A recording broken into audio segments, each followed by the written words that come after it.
Okay, welcome everybody to the Flash movie review on our podcast and on the Real Life Ryan channel. Yeah, Yes. It's going to be on both now. So, this is actually our second time doing this. We did a podcast episode reviewing The Sopranos. We did. The entire series, and it was the first time that we both had watched it. That's right. We came out of the woodwork onto this popular hit TV show that everybody was talking about called The Sopranos. Yeah, it's like this little low-budget, indie thing that no one has ever really talked about on YouTube before. So we just decided to talk about it for the first time, probably the first video ever. To talk about The Sopranos. New territory for YouTube, I would say. Yeah. So we did that. That is up on my channel, and we are having a channel specifically for the podcast. Yep. So right now, because I'm kind of headed in that one, the Sopranos episode will go up first. And actually, you know what? I'm going to put up... Let's throw the Flash up first because it's current. Yeah. Because we're going to do a little bit extra that'll go onto the podcast one. That I'll throw up the Sopranos as the second one. Okay. And then I'll give us time to make sure that we sit down and talk and do a podcast. That way we can keep it flowing. Absolutely. What's the name of the channel? It's Ryan and Vogie. Just Ryan and Vogie. I went with Ryan and Vogie. Okay. I didn't make it specific to podcasts. I didn't do anything like that. Okay. Because I figured, knowing us, there would be just other things that we just want to mess around with and maybe throw up on there. Because I don't even know what to call this podcast.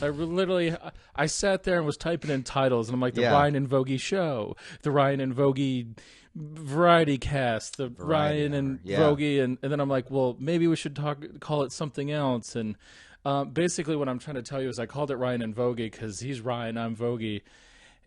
And I still hadn't figured out a title for anything else we were going to do. So, I mean, if you've got suggestions, put it either in his on his comment on his video, or that's actually probably a better idea. The Ryan and Vogie channel. Just ask other people to come up with ideas. They'll come up with some good stuff, though. They will. It could be. It better be some good stuff, or it'll be some just scary stuff. I'm always amazed by the creativity of the comments. So that'll be linked probably down below or as soon as possible.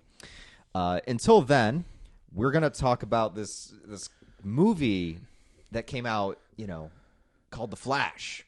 Yeah, small movie. For those unfamiliar, this is based on the popular DC Comics character called The Flash.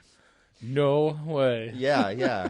And it also takes place in the not complicated at all DC EU universe of the movies. Was this DCEU or was this Elseworld? I mean, by the end of the movie, I don't know what to consider it. But yeah. So this movie has a lot of baggage associated with it, I would say. I got some notes on some of the baggage. You want to hear this? Yeah. Okay. Let's go. So first of all, this movie it came out. We're recording this on the Saturday after it came out because it came out yesterday. Now, we joked, this movie, I looked it up, this movie has been in development since July of 2013 is when it first was announced. Damn.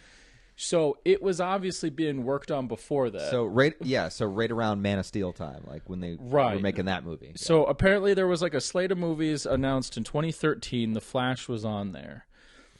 It was set to release in 2016. It didn't make it. Then it was supposed to release in 2018, which would have been the same year as Aquaman and just after Justice League. Okay. So that's kind of the territory it was sitting. It was supposed to sit in. All right. It didn't make that either. Other notable things about its background: 4 different directors. I mean, 2 of them were like a duo director situation, but 4 different sets of 4 directors. All right.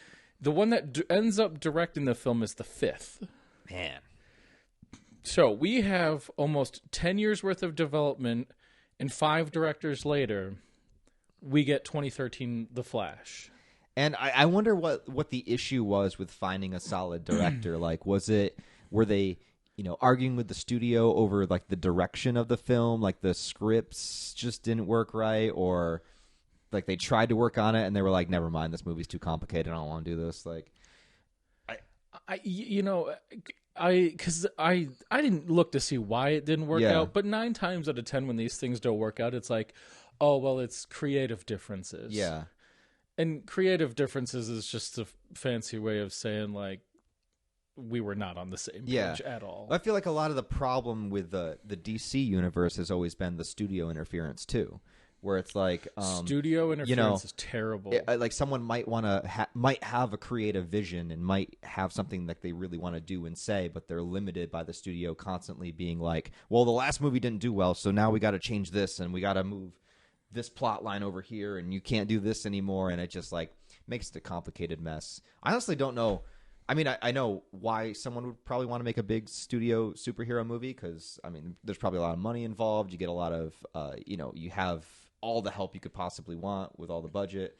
But, like, it's got to be super stressful for, like, somebody that just wants to tell a story. Like, just, like, an artist's vision, you know what I mean? I think that what complicates it as well is, like, yes, the interference from the studio, but also, okay, 1 year they're like, it's interconnected. It's going to be the DC universe. Yeah. And then it felt like a year later, I was like, well, we're going to make more movies that can like stand on their own, and they're not necessarily connected. And then 6 months later, it's just like, it's going to be a universe, don't you worry. So if I'm a director coming on to The Flash and I can't get a straight answer out of you until like, is it connected? Is it not connected? Right, yeah. I've got characters in there, as we'll get into there. There's characters in those movies that have, are they going to hang around to be in a Flash movie? Do they want to even do the Flash movie? Like, it would not have been a fun task to take on. So before you even get into the creative situation, like, it could have been just like, I don't want that headache. Yeah. I don't blame any of them, really. No, like, this was not a fun. I don't think it would have been a fun project, especially we'll get there eventually. But like, some of the actors decided to pull some things, so which didn't make it so they easy. finally landed on the director, and then they just finally started production, probably pre-COVID, right? And then had to stop, and then probably had to continue, and then the situation with the elephant in the room. I don't know if we want to mention that right off the bat. It's a little out of the way. Yeah. I mean, I'm pretty sure that this movie has been sitting in the can for almost a year and a half, maybe 2. Yeah.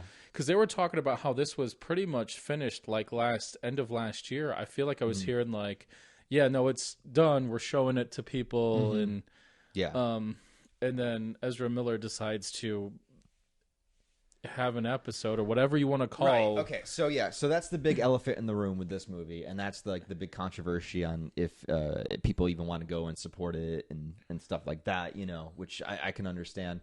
I have always said that for the most part, I can always separate the art from the artist because lots of people go into making movies, not just one person. Even though he is the lead actor, there's hundreds of thousands upon people that worked on this, material and want their work to be seen and want it to be out there and put in the time and effort and energy to not have one person dick them over. Like, you remember like when you were in school and you had that one kid in class that did something fucking stupid and then the whole class had to be punished? Like, it's like, look, the family, this movie fed a lot of families. We'll just right. It fed a lot of families. So I will say, like, I can separate the art from the artist for the most part. There are many pieces of media that I love dearly that have baggage attached to them. Buffy the Vampire Slayer, Joss Whedon, he also did the Avengers stuff, came out, a lot of bad stuff about him. One of my favorite manga is Rurouni Kenshin, and lots of bad things come about the author of that. And there's dozens upon dozens of other things you could say. But I think that the hardest thing about this movie is that when it's behind the scenes, when it's a writer, when it's someone you're not having to look at in the face, it's a little bit easier to ignore it and be able to just watch the product as it is. Right. But when your main character, and there's 2 of them, there's 2 Ezra Millers in this movie, it makes it a lot harder. And I'm not gonna lie, not spoiling anything yet in this video, obviously, but like while watching this movie, there were particular moments that really irritated me that I don't think I would have minded as much if I wasn't watching Ezra be the person to do it, if that makes sense. I would agree. I would say that it's a situation where trying to ignore what he did is a little bit more tougher. One, as you said, because he's in it quite a bit. Yeah.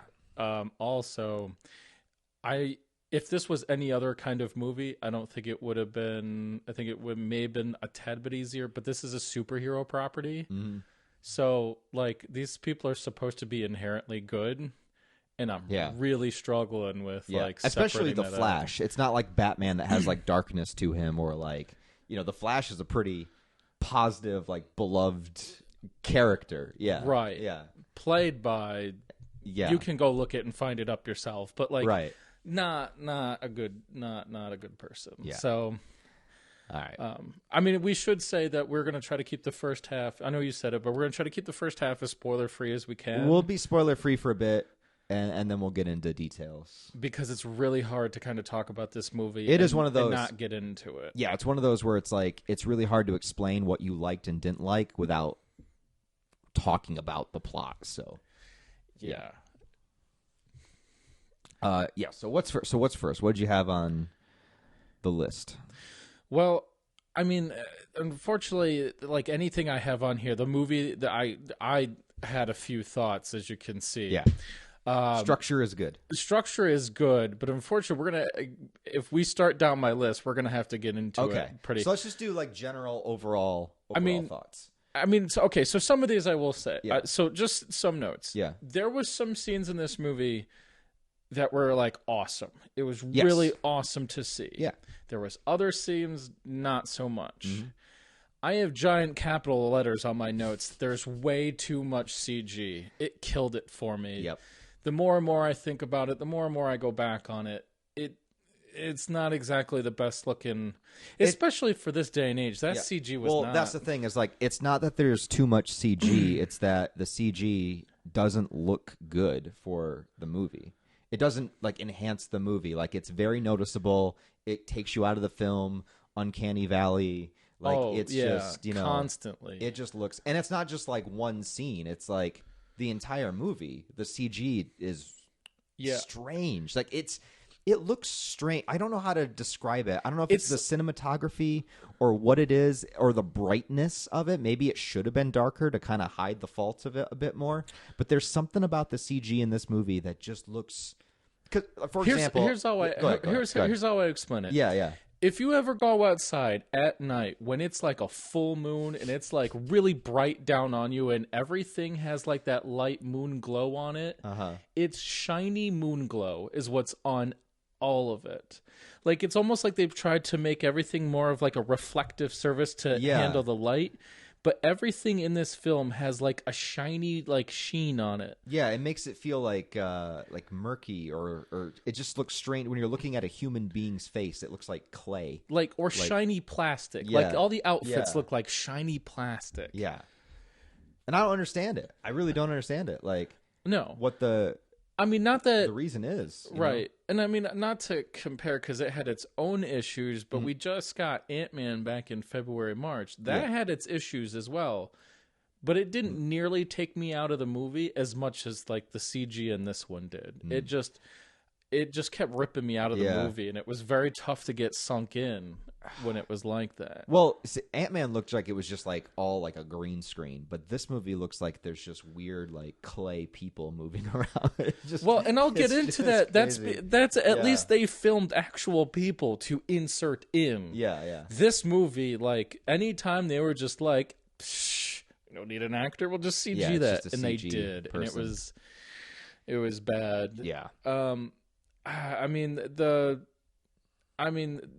I will say my overall like general. Yeah, go for it because I'm looking through my notes to be like, can I say any of these without? Here's what I honestly think. I honestly think that the ideas that are presented in this movie and like its underlying themes are really good. Like there is like an emotional core of this movie that is a great idea. Like it's right there. It's right in our face. Like there's several really good ideas that are in this movie. But when it comes to the execution of those ideas, I feel like a lot of it fell flat, didn't follow through the way that I wanted it to. And I'm sorry, but with Ezra in the lead, loses a lot of its impact. And that's obviously they didn't know that before they were filming the movie, but it's just the reality of what it is now. There are themes like obviously like how tragedy affects us, right? And how we want to go back into the past. I mean, people saw the trailer, so it's not a spoiler. Like people know that Barry's mom died when he was a kid, and like part of the focus of this movie is him going back in time and wanting to stop that, right? And how to process and handle grief, right? How to handle grief, right? And like knowing that you can't change the past. Also, how tragedies, although horrible, do make us into the people that we're meant to be. Right. Dealing with Batman, I think that's why it's a good idea to include Batman here too, because he also lost his parents. So there's a lot of great ideas with that. Also about the idea of like maturity. There's two Barrys, one's older, one's younger, and the interesting thing is the older one is kind of like looking at his younger self, like the whole idea of reflecting back on oneself, right? Kind of where you were and where you came from, and kind of seeing like how something or some things may change someone. Yeah. There's a lot of good themes. So that I thought was a great idea. Like that's a great concept. Like I like that. But it's just when it comes down to the execution of it. I mean, there's one good like emotional scene at the end. You know what I'm talking about. But other than that, I don't think that it really. That was really the only scene in the movie that actually got to me a little bit. But that's it. Yeah. I think unfortunately this movie really struggled from like hitting a lot of emotional beats, but it couldn't maintain it. Mm-hmm. Like it had a good start and then it like slowed down and they got like a little tired out and then it got weird and then so I just emotionally I don't think it was consistent and I think it struggled with that, and I felt that because there would be moments where I'm like yes and I'm into it and I'm enjoying it and I get it, and then there was other times where I'm just like what time is it, like how much longer do I have? It's a long movie. It's like 2.5 hours. Yeah, and I have a note it was longer. Yeah. So that's kind of like a general idea. Again, CGI I thought was a mess. I was also a bit there's some good action scenes in this movie, but I was a bit let down by like the bigger action scenes. Again, this is in the trailer, so not really spoiler, but the sequence in the desert, that you see in the trailers. Again, there's something about that just really was not visually pleasant to look at.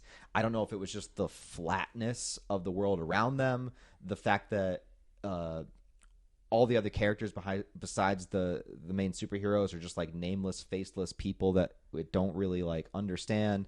Like I don't understand like the what's the word I'm looking for? The stakes, I guess, that I'm in, and it looked very bland. Like there's just a very beige, like the CGI of it looked kind of. I have down that I don't understand what the color grade was. Yeah. What color grade they were going for or like why it looked the way that it did. And the main thing is that, okay, this is the Flash. Obviously, his power is super speed, right? Well, mostly. Like, he's got the Speed Force, whatever. Right. So, I was expecting or hoping that there would be a lot of cool, creative things that you could do with super speed. Like, how cool could you make scenes where everything else is in slow motion, but he's not? Or, the different things that he has to do while maintaining the speed, or how it affects other things around him. Like, I was just expecting really cool, like, set pieces and action scenes with the super speed. And there's one in the beginning, which is like so over the top and ridiculous that like I was just laughing the whole time. We'll get into that. He did. We went to the movies. I laughed. He started to crack up and laugh in the movie theater, and then I couldn't help but follow afterwards. I don't know if I was supposed to be laughing or not, but yeah, it was pretty funny, to be honest. But that was like the only scene that did something like that, and I don't even think that was that great. Like, for example, like I still think the Quicksilver scene from X-Men is the best super speed we've seen in a movie. And yeah, the opening, like in the opening mansion scene, is that one? Well, that one too. Yeah, that one's pretty good. Yeah, like in the mansion where he's saving everybody. Yeah, I think that was a better super speed scene than anything in The Flash. And I don't want to say that because I like the Flash as a character, and I want to see some cool shit. I don't want to say that either, but I kind of agree. It was so much better. It's cleaner. It's just clean. It's clean. Yeah. And like they did it in a way that like again, there's like inserts of a human being in there. Yeah. I hate you're gonna get annoyed with me because I keep harping on this fact, but it was an insert of an actual person doing something. Mm-hmm. This does not happen. And you know what? It had energy to it too. Like you're dealing again with a character like the Flash. Like why wasn't the soundtrack like? I'm not saying like we need like speed metal or something, but why wasn't it like this movie should give me energy? This movie should make me want to run. Right. Like, I should come out of this movie being like, I'm the Flash, and like run down the movie aisle. You know what I mean? I should have a sound cue in the Flash universe that just peaks the hairs on my arm, and I'm like, we're going, we're going fast, boys. Yeah, here it goes. Fast. Like, there's like run, Barry, run. Let's go. I need energy, and I just didn't feel energy. Yeah, nothing. Yeah, nothing. So that disappointed me. I say the other thing I'll throw out there because you were leaning heavy on there about like what's in the trailer. The marketing, in my opinion, killed this movie. To not completely, but a lot of things that would have been an awesome surprise had I not known about were already out in the world. Yeah. It would have been nice to not know that we were going to get Batman in there. Why am I drawing a blank? Oh, like the Michael Keaton's Batman. Like it would have kind of been. It would have hit a little bit harder if I didn't know he was coming. We'll get into. There's a few surprises towards the end that, one of them like. Unless you know some lore and background about some movies, very means surprising. Like not a whole lot to you. Yeah. So like that scene was only geared towards like a percentage of fans out there. Which I mean, I appreciated it, but I was just kind of like, okay, all right, this is what we're doing. Yeah, I like that. Another positive is the plot of Sasha Kaye. Or the plot, huh? Listen, I'm just saying, like, her plot is very nice. She's got a very nice plot. It is. I enjoyed watching her scenes for many practical reasons. Right, sure. Yeah, the plot. Yeah. So that's my positive. Out of all the entire movie, you're just like her plot. That's it. Yeah. That's about all the positives. Yes. The rest of the movie, shambles. Just complete mess. Yeah. I mean, we get into Michael Keaton stuff too, but it'd probably be better to get into that when we go like spoilers. So I mean, at this point, are we ready just to jump? So overall, I think it's a pretty mid movie. I think there's some cool scenes in it. There are some cool moments. Very much so. Not every action scene is really poor to look at. There's some good ones. But overall, it's just good ideas, bad execution. I think it's pretty mid. I mean, it's not like I don't know. Because the more I think about it, the more I find things that I don't like. But I wouldn't say it's a bad movie, I guess. I mean, the best way I would put it is, and we had a friend of ours ask us this, is like, hey, would you go see the movie again? And my answer was probably not. And if I was going to watch anything out of it, this is one of those movies where I'd go to like YouTube and like look for clips. Right. There's some clips in this and some scenes in this movie that I would want to watch again. But do I want to sit down and watch this movie all the way through again? Not right now. Not 24 hours after we've seen the movie. No, not really. I don't really care to go back and watch it again. Yeah. So, I mean, that kind of, I think, just says enough right there. It's just, that's it. I'll go back and watch some clips, but am I... What would you give it out of 10? Oh, boy.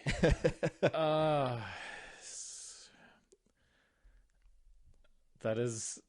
such a hard question. I might go right in the middle and give it like a 5. I was thinking that because it is just a mediocre movie. Yeah. Like it's not The problem is like I think there's a really good movie in there someplace. Yeah.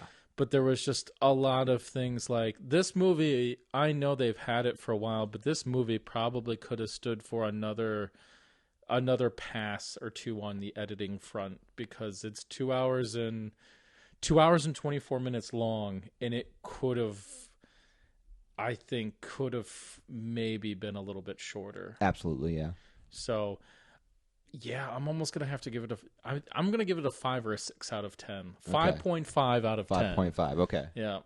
All right. So I guess now we're gonna get into spoilers of the movie. So those of you that have seen it, you'll understand what we're talking about. If you haven't and you don't care about spoilers, I mean, this is probably where we're gonna rant about it. But you've been warned. So if you don't want to know anything about the plot of the movie or the specifics, well, now's the time. Yeah. So, Flash opening. Yeah. Flash, the opening of the movie. Babies falling from a building. All right. Well, it actually opens with the sandwich guy. Yeah, but the sandwich guy is so annoying. No one cares about sandwich guy. Right. Actually, here's what I would say. That scene sets you up for... I wrote... That scene opens up and sets you up for a certain tone of movie that never gets really matched after that. Because there's some parts in this movie where I don't know whether I'm supposed to be like laughing here or am I supposed to be like, kind of feeling emotional. I don't know. Yeah. And it doesn't help that on like a dialogue and kind of a story level, it's kind of all over the place in tone, and then it's not helped much by the fact that this movie looks tonally different all the time. Like it's not set in one set area. So they do kind of do a, well, here comes the title sequence, and then it gets interrupted, and then like, now here comes the title sequence. Which makes which makes it seem like it's going to be more of a comedy or something, Right, and that they're going to have fun with it. And then, like have fun with the movie, and it's like, right. So so the movie starts off right with a giant action sequence, which isn't a bad idea to do. It's probably good, especially considering the whole Flash thing. Like we've never had a Flash movie, and DC is always hit or miss. It's probably a good idea to start the movie off with a lot of like chaos, But then the things that happen are so like I don't know if I was supposed to be laughing, because what happens is so Batman, Ben Affleck Batman, yes, Ben Affleck Batman is dealing with this heist gone wrong, which sorry to interrupt you, but like I like Ben Affleck Batman. I do too. Yeah, I do too. So I don't want to see any hate in the comments for Ben Affleck Batman. It's all misguided. There'll be some. Yeah. Well, they're all misguided, okay? Yeah. Because he's a good Batman. So it was nice to see Ben Affleck Batman. We also get Batfleck universe Alfred as well, who seems to be helming up everything now. Yeah. So Batman needs help with something, and they make a joke out of it that like the only reason he's asking the Flash is because everyone else is busy. Like Superman's doing something, so it's like I guess I'll ask the Flash, which is kind of funny. But so the Flash gets there, and there's a building. It's a hospital that's like beginning to crumble, and like people are falling out of it. Oh my god! And they have this scene that's just like there's like 10 babies that are like newborns in the hospital, and the building crashes, and all the babies fall out of the building at the same time. And you're watching in slow motion like 10 babies falling.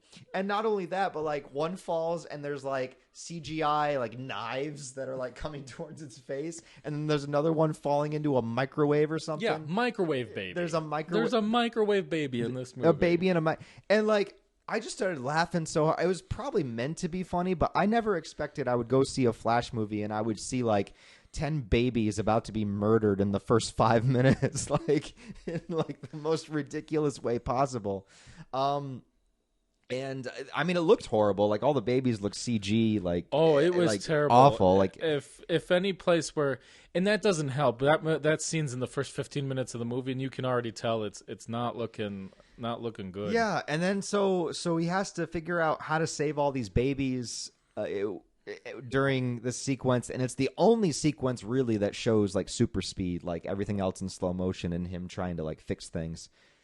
Yeah, and for whatever reason, halfway through, he decides that and it felt like something they really harped on throughout this entire movie, and it didn't really come into play in any significant way. Was like he's like goes through a lot of calories because he's constantly running fast. Yeah. So like, which is a thing like from the comics and stuff, right? Like It's in the comics, but like they seem to like, I don't know, like kept overly harping on it for like comedic reasons. I don't know. Yeah. Like, because in the middle of trying to save the babies, he starts to slow down and starts like getting into a vending machine and like making himself a burrito. Yeah, he needs the calories to like burn off all the energy or whatever. Right. I mean, So there's this extended sequence of him saving these babies, and then it's done in like a super cheesy way where like he lines them all up on this table and he's like, "Look, I saved the babies." And you should talk to a mental health blah blah blah because we're not good at that with the Justice League. Meanwhile, the actual good movie that's happening is Batman chasing down the fucking like better bank robbers. Movies happening. I would also just like to point out that he saves the baby in the microwave. Yes. And then the microwave dings and goes off and he opens up the door to pull out the baby. Do you want to know what I got to like thinking about that this morning afterwards? One, it's not plugged in, so why did the microwave ding? Yeah. And then why would you even come close to the idea of possibly microwaving a baby? Yeah, which is probably something Ezra Miller has done in real life. So. We don't know. But like, it's like it doesn't help. So anyway, microwave falling babies, take that how you'd want. That's how we start. And then you're right. The better movie that we're missing out on because we're watching The Flash eat things out of a vending machine and save a microwave baby and other babies. Oh, and a dog.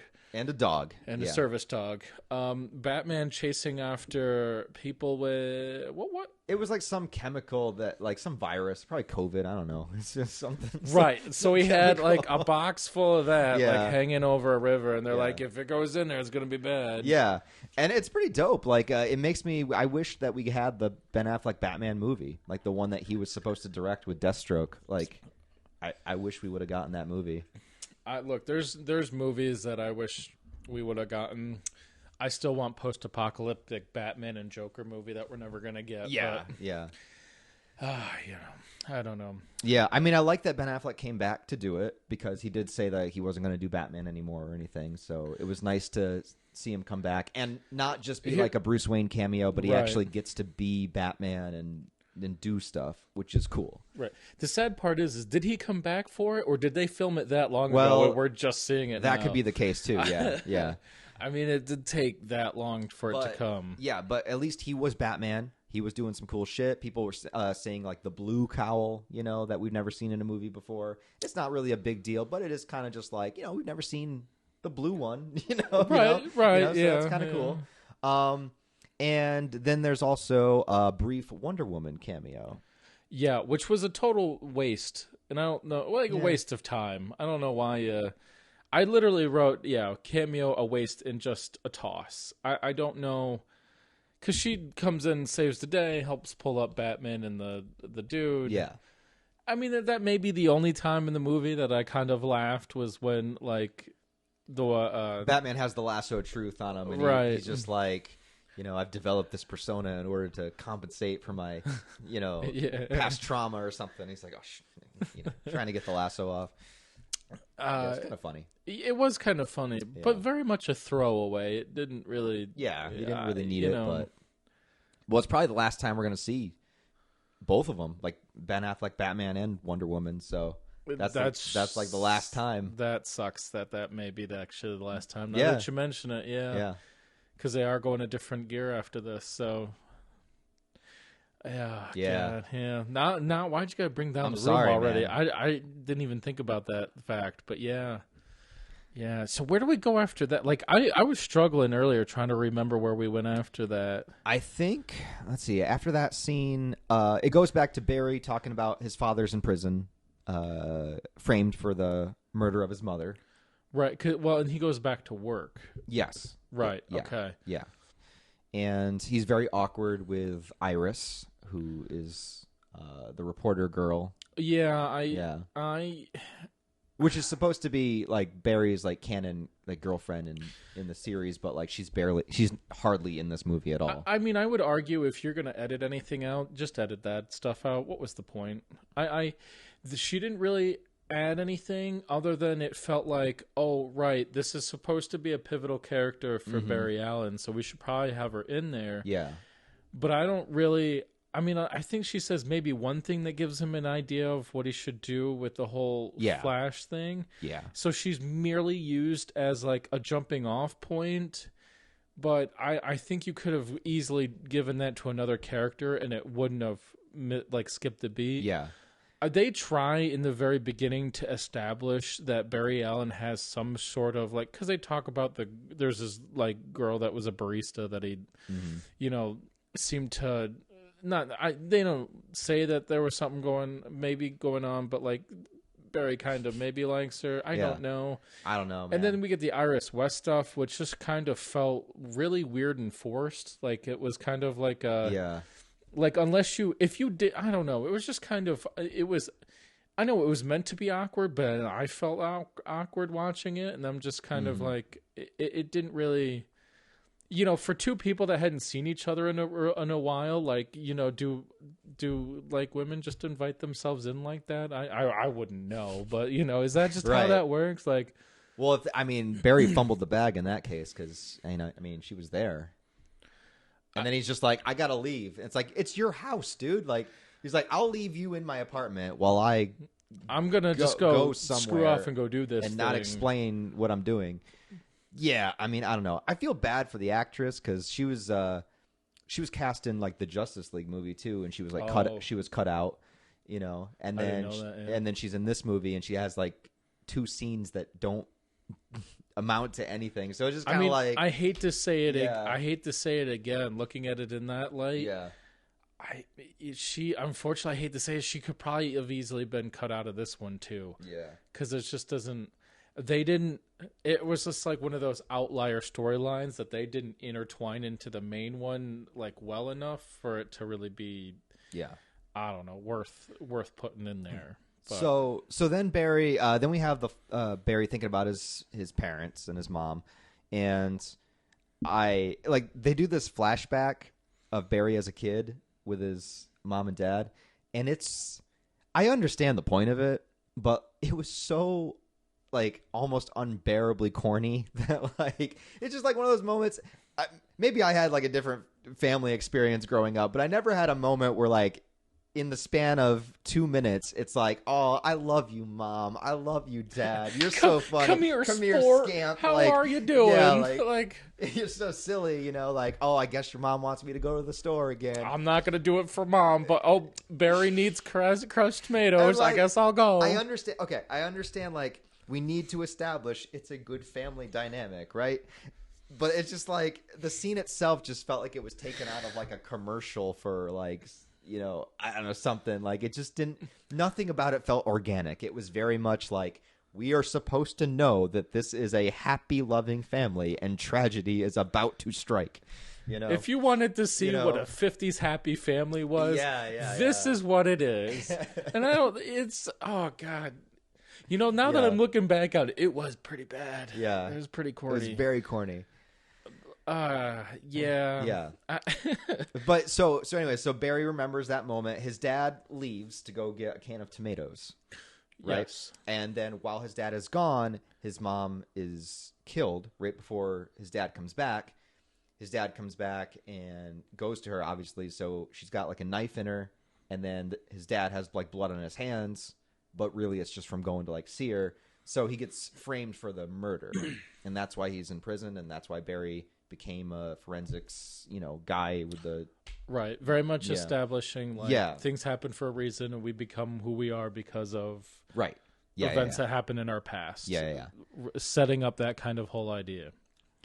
So then he goes, I forget what, he just kind of does it, right? Like he, when he first starts to reverse time a little bit. Like so he like is kind of, he looks like he's like standing outside the house reflecting on this. He's got like his dad like in his ear and he's talking to his dad, and then the phone call ends, and then you presumably he looks upset, and so he's just like, I'm just gonna run as fast as I can because I'm upset. Yeah. And then he starts running, and then you see him speed up, and then you kind of see him like pulse through some, I'm gonna call them barriers, probably barriers.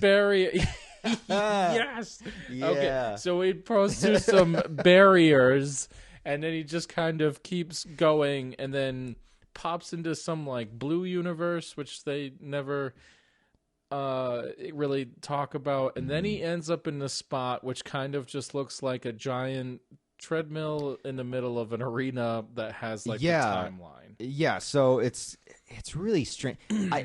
It's kind of creative, but it's also really strange to look at. It's like, imagine just like a little ball of energy that he's inside. And then, like, around him, it looks like a stadium or a coliseum or something. Like, it looks like rows of seating, but like instead of seating, it's like images of the past. Like it's the timeline in rows, like going up, right? And like, so he gets in there and he starts running. That's, I think, the first time where he realizes that he can go back and reverse time, because he goes back and pokes his head on Microwave Baby, and goes back to that and pokes his head out. Yeah, which looked horrible. Yeah, that was really bad. Again, it reminded me of in Thor: The Love and Thunder, where they had the floating head. Do you remember that? It was like that. It was like the floating Flash head. It was like, it was so bad, and both looked horrible. Yeah. So and I, it's an okay concept. I think what bugged me the most, and this doesn't really show until there's a scene in there. Like, there's going to be scenes in there throughout the entire movie, but there's one towards the end where they go to one side, and it literally looked like, so like there's like ground around them that kind of moves and molds into different things to be more physical, and then it kind of swoops up into more visuals after that. I think in one scene, I literally, and I said this to you afterwards, like, there was a wall. Like, it looked like he was standing, like they filmed part of that of him standing in a room, like one of those like roundabout like CG rooms or however they do it, where they put it on the background. I could see where it like would kick up and then kicked up a wall up into it, and I was just like, it took me out of the movie because I saw it and I'm like, why? Like, why not just make it a... Yeah. And the other thing that drove me nuts about the Speed Force was, like, he's running presumably very fast, and then he reaches a point apparently where his legs start to go backwards because he's going backwards in time. In my brain, I'm like, I get it that it's supposed to be a visual cue probably to tell us Barry's going backwards in time. Right. But then there's just something weird about the fact that then he stops himself and his momentum is forward, not backwards. So he's running forwards with his legs going backwards, and then when he stops himself to stop himself in the timeline to peek in and go in, his momentum carries him forward, not backwards. This has bugged me since I saw it. Hey, man, this is Speed Force physics, all right? It's different. Just whatever. It's it's Speed Force. That's another thing. Yeah. They don't really tell you, explain what it is, but all of a sudden he just starts dropping that it's the Speed Force. So presumably the only thing you can draw is like, I guess this is this Speed Force and what happens when you get fast enough to brake. I guess so, yeah. Brake. They don't really go into detail about it. It's just kind of mentioned. Which in a movie that is spent a lot of time in that area and what it's about, they do no like real good setup about it. Nah. So But anyways, he figures out that he can go back. So then we have our last Ben Affleck Batman moment where he's talking to him about it and wondering if he should do it or not. And obviously Batman's like fuck no, don't do it. Like, yeah, right. You know, don't do it. Kind of gives them the whole like butterfly effect. The butterfly effect conversation. The like, you know, these things happen. He doesn't come out and say it exactly this way, but you know, Barry, things happen for a reason. You are who you are because of those things that happen. Yeah. If you go back in time and change that one thing, you may not become who you are now. Right. But of course he does it anyways. Right. Yeah. Just cause. Now, I do want to mention this real quick. Did you ever like watch like the Flashpoint animated movie or know about like the Flashpoint story in the comics? I don't think I was thinking about this earlier. I don't think I've ever actually watched the Flashpoint stuff. Maybe I did. I do know. I mean, I know it was done in the comics. I know it was I think an animated movie at one point for DC. Yeah.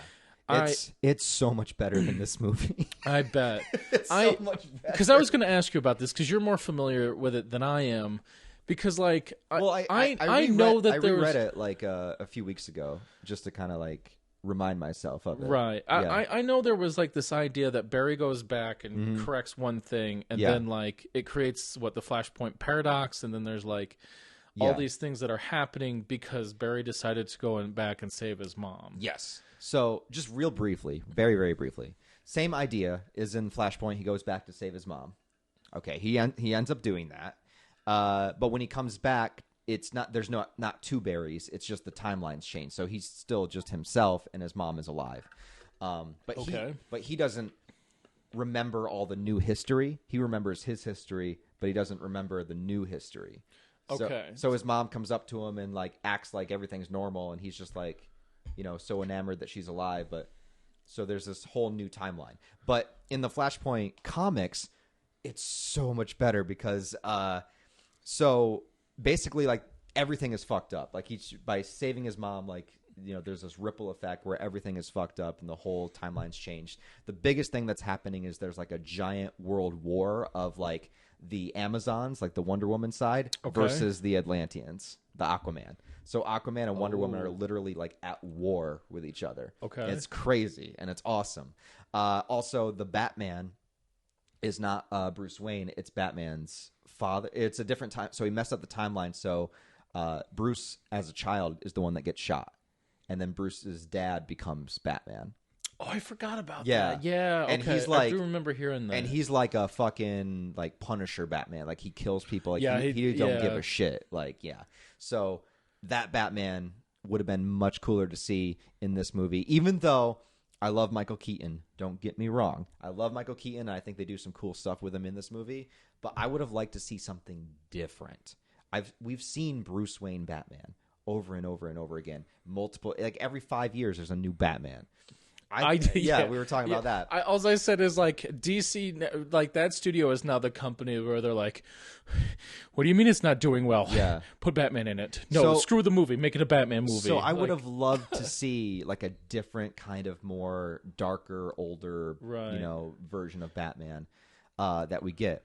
Is it that comic book, the one where like, so the Bruce dies, his father becomes Batman, but doesn't his mother go crazy and become the Joker? Yeah. God, it's so much better than what we got. So there's that going on. There's the war going on. And what they do in this movie is similar, where Superman, he doesn't land in Kansas because the timeline change. He lands somewhere else and they capture him.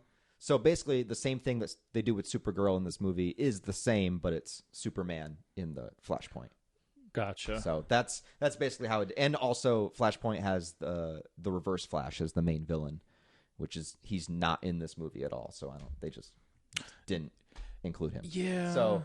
So that's like the main difference. And like I don't understand why they couldn't have done that. You know? Yeah. It sounds like they pulled certain aspects of it, but they didn't.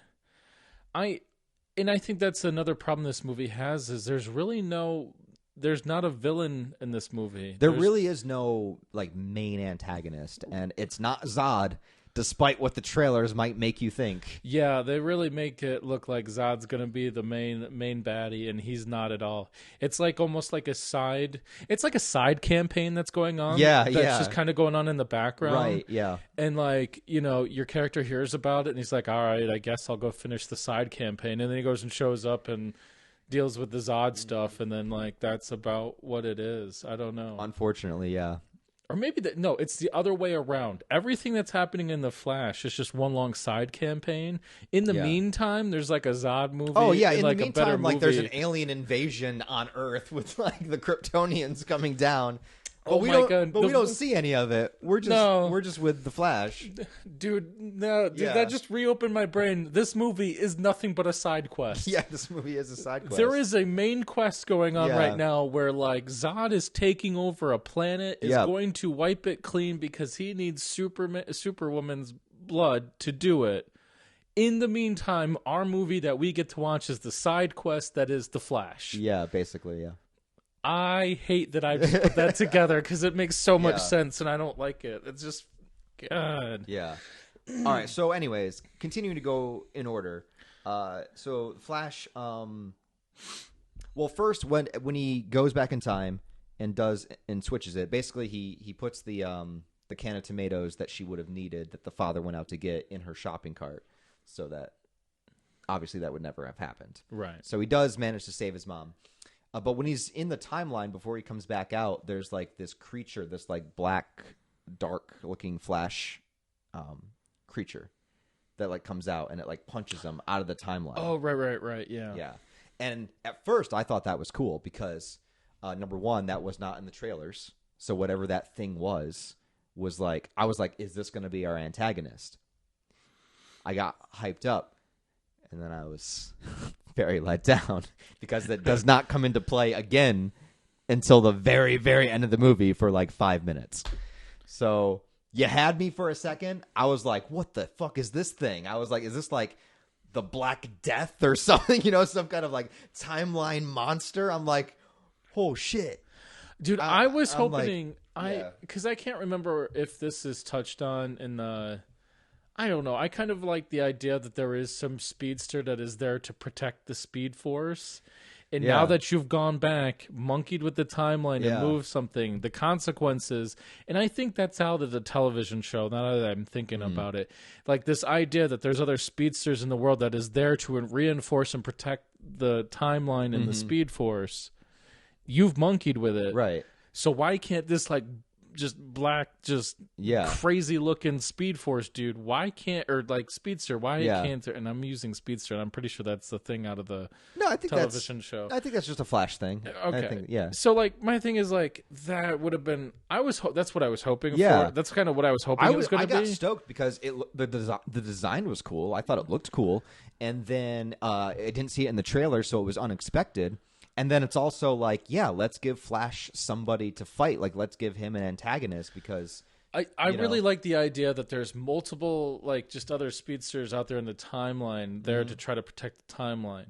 Or, given what we know about the end of the movie, like, why isn't it other Flashes trying to come in and, like, protect? Sure, yeah. Because they know what's about to happen. Like, there's going to be colliding worlds. Like, why can't we have that... I feel like there's a better rework in there where like there's other speedsters or other Flashes that show up and then maybe you get your Reverse Flash or something else. Yeah. Or I don't know, maybe a villain out of the Flash world. I don't know. Any of them. I mean, anything. Yeah. Like just something, anything. Yeah, there's no Flash villains in the Flash movie. Right. Not even like a side one, not even a small one, not even like a Captain Cold or like some like that we would defeat in the first 5 minutes of the movie or anything. Like right. Nothing. No Flash villains. There's a Superman villain. There is a Superman villain, but he's like in 5 minutes of the movie. There's that's the problem. It's Barry versus the timeline. That's what that's it. There's no And you can't physically put a timeline. Well, I mean, unless you get to, the guy that he turns out at the end of the movie is just the second Barry. Well, we'll get there. We'll get there. So let's go with so frustrating when he comes back and he meets his younger self. Right. So he comes back. He didn't just change the timeline. He like swapped universes. Right, which that's the thing that like fucked it up because, like I said, in Flashpoint, he changed the timeline. In this one, he's in like a different timeline now. Like, basically, they try to explain it with spaghetti.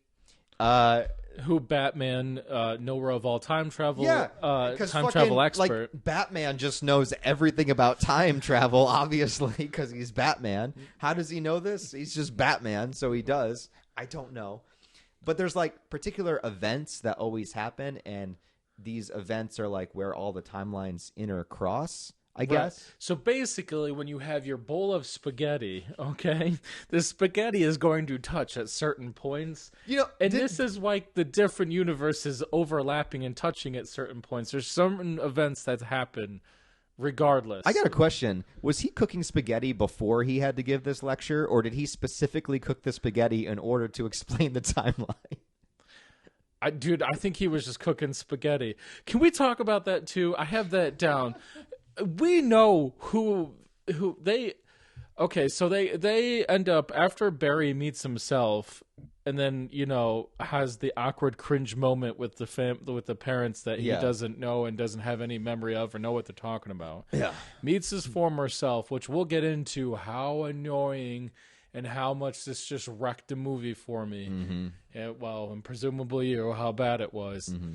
And then they go and they decide, well, we got to find Batman because Batman was helpful in my universe. Yeah. They go to the Batman mansion, which is, I think, pretty much the same one they've been using.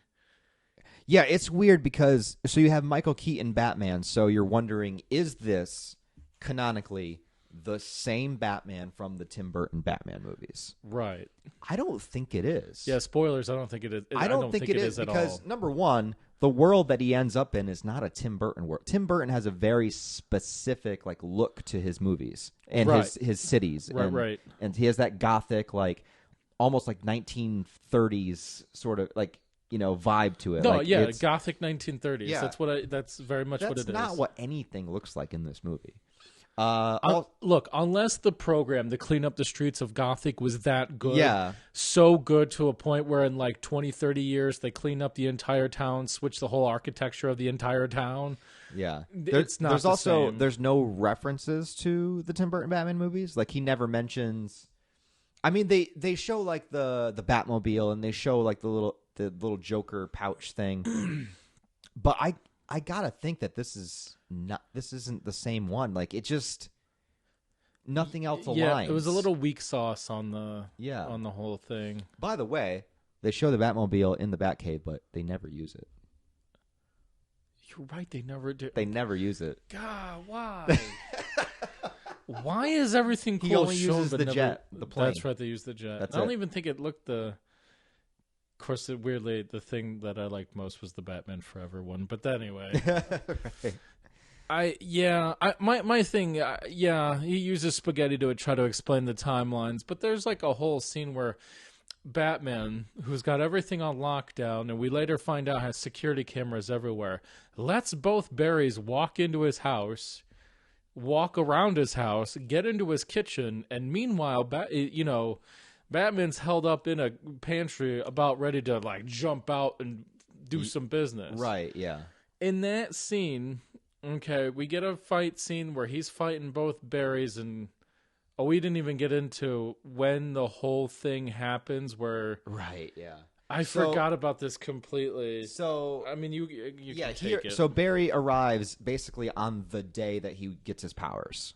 Yeah. But because he changed the timeline, the younger Barry never went into forensics, so he's not there to get hit with the chemicals and get his powers. Right. He's not there to get struck by lightning through the chemicals and all that. Yeah. So they got to break in, which is an okay scene. It shows how the Flash vibrates his molecules through the they thing. love that every time. They did it a lot. So he takes the younger Barry up there to where he would have been, which also strange. The timeline changed, but all the same chemicals are all in the same place. You would imagine they were there for a reason, they were working on some, I don't know, whatever. That's a minor detail. That's a nitpick, but still.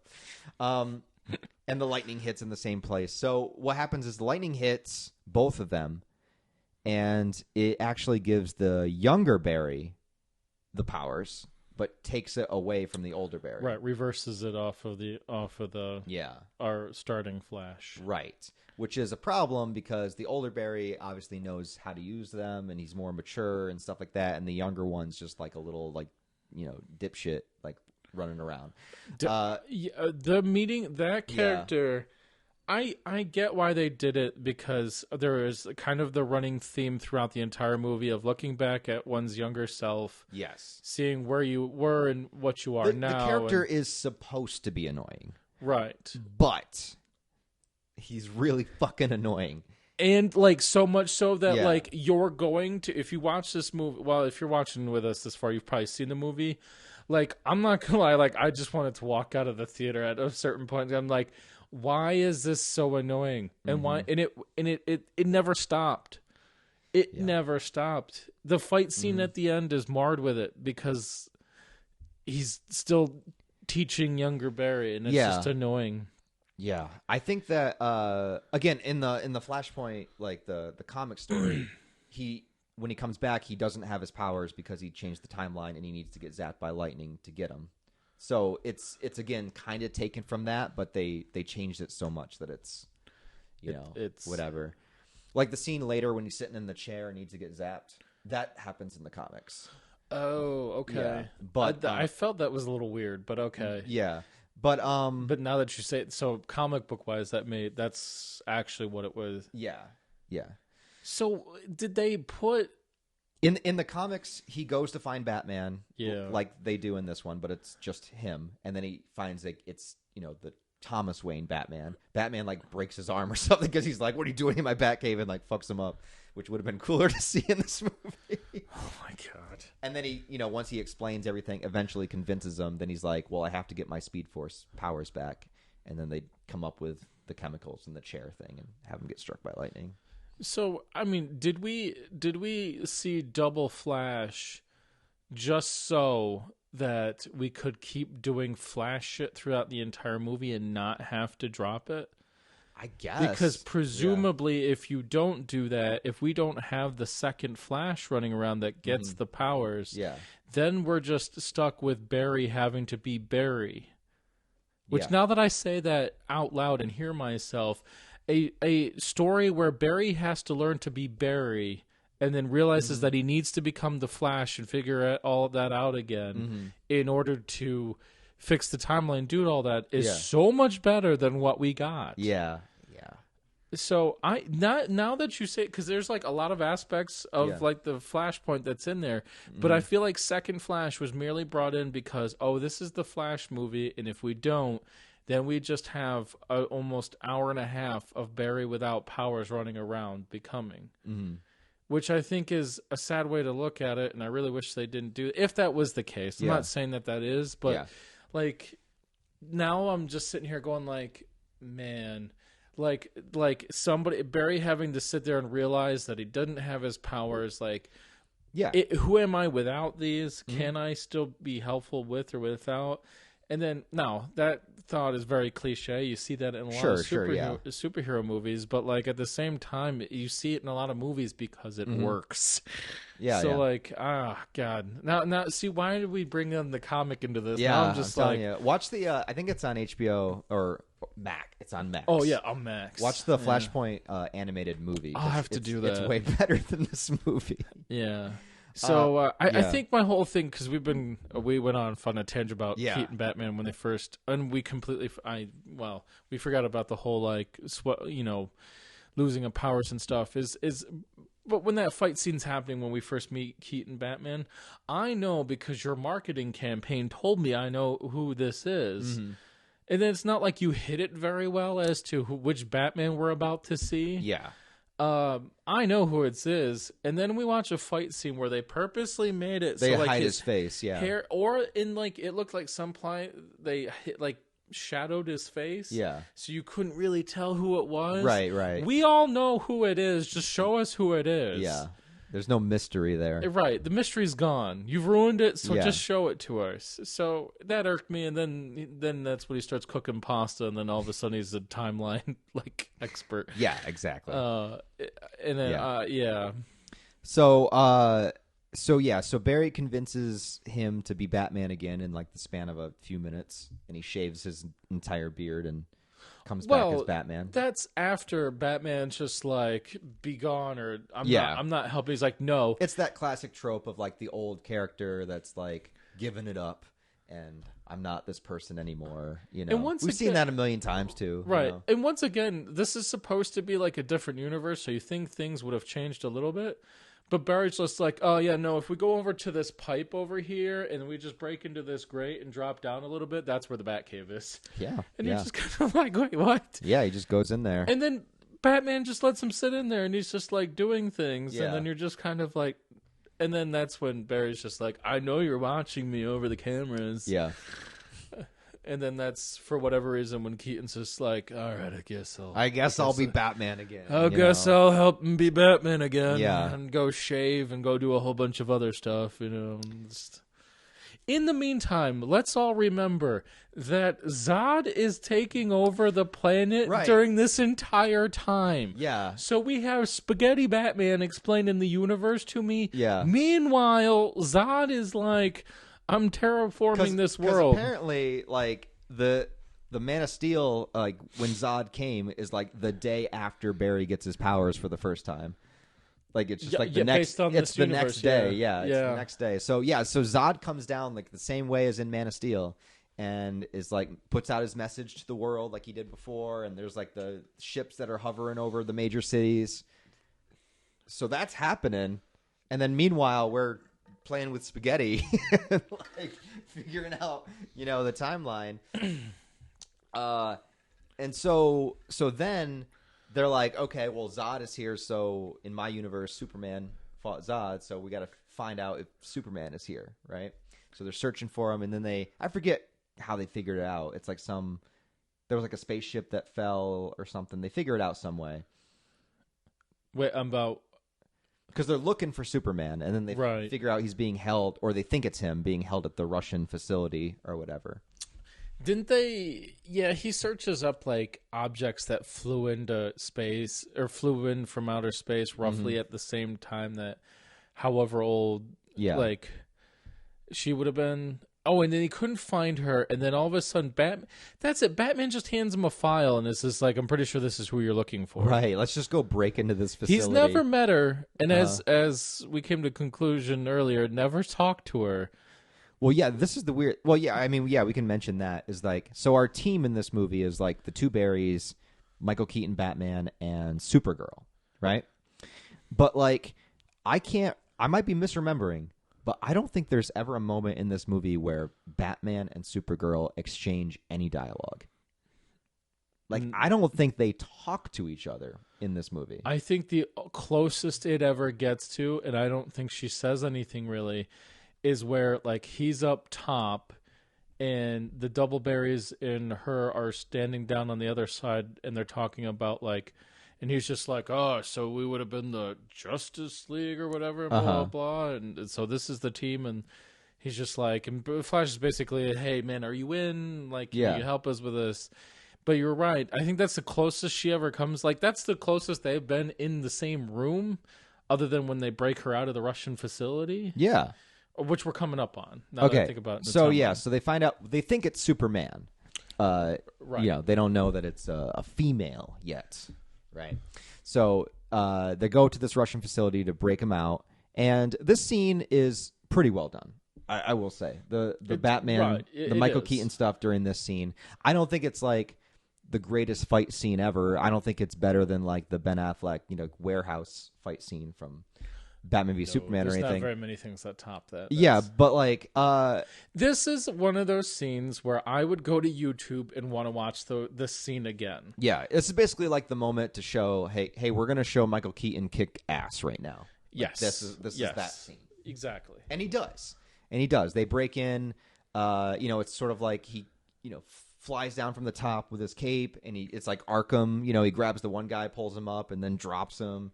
Like you do in the Arkham games. It's got like the comically big, like bat, like it takes out like 4 dudes with the batarang, and he's throwing kicks and shit, and he's like 70 years old and somehow doing this, But it's all good. It's Batman. You can do it, whatever. I mean, Bale Batman just put a knee brace on both knees. Yeah, and he was good to that's go. all he needed. So, yeah. So it's pretty good. It's a pretty good fight scene. I'd say it's a pretty good Batman. If you're a Batman fan or a Michael Keaton fan, that's probably the scene that you want to see. If we're comparing this to the rest of the movie, it is the most solid action sequence in the entire thing. Yeah, so, for sure. But even then, like so they finally get in there and get her out of there, which I'm presuming. See, I thought the like shell that they were keeping her in, I didn't know whether that was like kryptonite lined, and that's why she was like. I think it was or it was just because she did not have any access to like. She didn't have access to the sun because like the sun like rejuvenates them, like enhances their strength or whatever. So they're keeping her like locked away like in the darkness. Okay. Yeah. And but they do break her out. They're like, well, this isn't Superman, but let's save her anyways because right. Like this isn't right for anybody. Yeah. So then they get her out to the top. They escape through the top. Grab the suit too while they were at it. Grab the suit. Yeah. Which if they're keeping her in a hole like that, like why do they have like that? Just they just keep her suit in there. Yeah. Yeah. Why do they keep her suit in there? Know. Who knows? Who knows? Oh man. Yeah. But then you have the moment again that's in the trailer. So they get to break out, and then they get surrounded by dudes with guns. And you have one Barry that does have the Speed Force, but he got shot in the leg, so he can't run. Yeah. And then the other Barry doesn't have the powers, and the other one is Batman, which Batman's cool, but there's like 20 guys with like assault rifles. So again, this isn't a Batman movie. It is supposed to be a Flash movie. Yeah, and you just put a bullet in the knee of our main character. Now it's the Batman movie. Yeah. Well, then it becomes the Supergirl movie because then that's the moment for her to like show how cool she is. So she like goes up into the sun, gets powered up, and then like takes all the dudes out. Which is, dude, can I tell you a thing that just irks me about that entire scene when I'm watching that? Sure. You should stay tuned and subscribe because he's got another video he's working on for Nightmare. Okay. On Elm Street. Okay. And I know there's a time where you were complaining about how somebody threw a punch in those movies. Yes. So you went through a whole thing about how to properly throw a punch. Yeah. Did you see how Supergirl punches? Other than just like swooping around, it's freaking comical. I could not notice because there's just like the outer swings like this the entire time. I don't think she could bend at her elbows, and she threw punches like this the entire time. Of all dumb crap I got like hooked on, I'm like, why is she throwing punches like that? I mean, there's just like no form. It was just like, okay. I mean, to be fair, when you're that strong, you don't really need form. I guess, but like, it was just kind of funny to watch me like, and you're like, what is this? That look it only bugs me because of my background. So no, like, I feel you. Yeah. So anyway, weird punching Supergirl after that. Well, she does that, and then she just flies away. And they're like, well, I guess that was, I guess that didn't matter. She comes back later, obviously. But again, they go and break her out of a Russian facility, and there's no consequences from that. Yeah. You just broke somebody out of a Russian facility, and there's no other time in the movie where they even go. It's even brought up or there's any consequence as to you just broke somebody out of like a highly secured Russian facility. I'm sure the Putin in this timeline will be fine. He's got other things going on. It is a little weird that there was no follow up or anything happened with that. Yeah. But anyway, so. So while all this is going on, Zod is invading the planet somewhere. Still going on. Yeah, somewhere.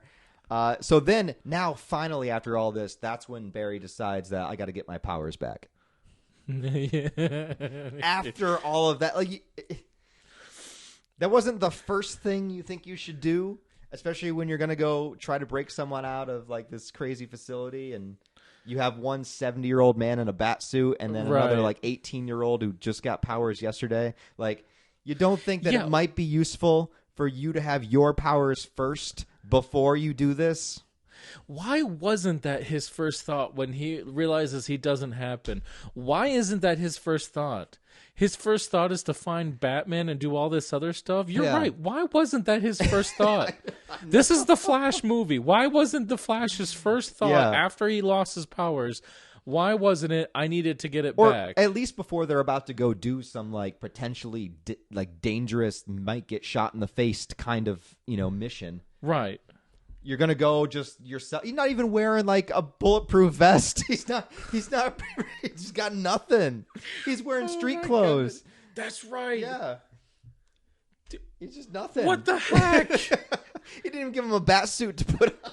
It got nothing. At least some body armor, Oh my God. Yeah. It's even worse. The more we're talking, the worse it's getting. I think I may have ranked it too high. Out of 10, the more we talk about it. Yeah. You're right. He just shows up in street clothes. I understand the purpose was to sneak in and not be noticed, but you would think you would take at least a little bit of a precaution or something. Any way to be helpful? Yeah. Just anything? Yeah, or why even yourself? go? Just send Batman. Oh, man.